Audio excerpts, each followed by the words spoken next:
Listen, let me tell you about Cedar Haven. They called it America's Coziest Christmas Town. Picture it. Perfect snow, glowing windows, carols in the square. But last December, something arrived in Cedar Haven that no one wanted to unwrap. It started on December 1st. The Anderson family found a black gift box on their doorstep.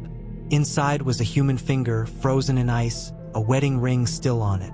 Next to it, a photograph from 1947. This wasn't a Christmas gift.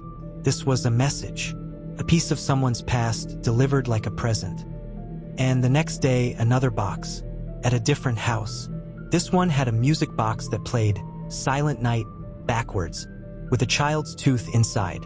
Day 3, a jar that looked like it held fireflies, but they were bullet casings that glowed. Each day, a new house, a new family, a new box containing a piece of a different old crime, a different secret the town had buried. Every crime was exactly 13 or 14 years apart. This wasn't random. Someone was counting. They were opening a calendar of Cedar Haven's sins. The town froze, not from the cold, from the guilt. Because old Mrs. Delaney, who's 92, she looked at that first finger and whispered, "That was Eleanor. She played piano. They said she moved to Boston. We knew better." That's when I understood. The whole town knew. They all knew. The gifts kept coming. A love letter from 1985. A car mirror ornament showing a 1999 accident. Every box was a perfect clue to a person who'd disappeared or moved away or had an accident. And every one of those years lined up in a terrible pattern that pointed back to the winter of 1934. The Great Depression. Cedar Haven was starving. And they made a choice, a terrible survival choice. 14 people, 7 children, 7 adults. They called it the Pact, a sacrifice so the rest could live through the winter.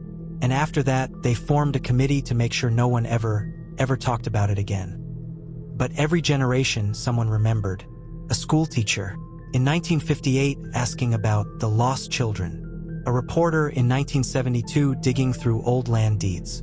The last surviving sacrifice's daughter returning in 1985.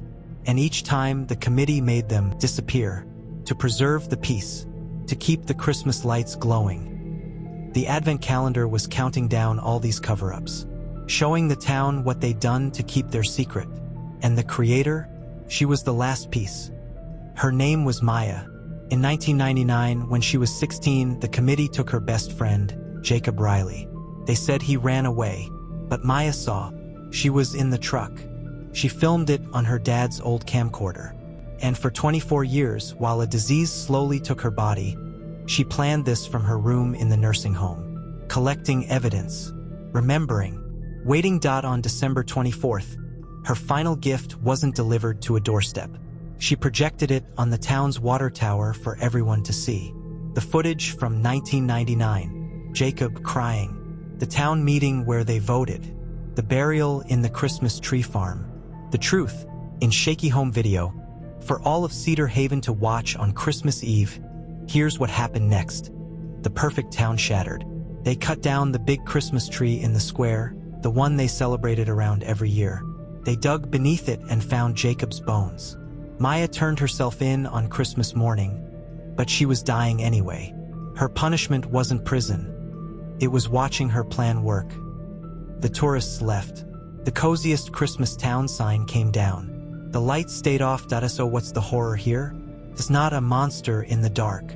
It's the choice a whole town made to survive, and the even worse choices they made to keep pretending. It's the Christmas carols they sang to drown out their guilt. The Advent calendar didn't bring presents.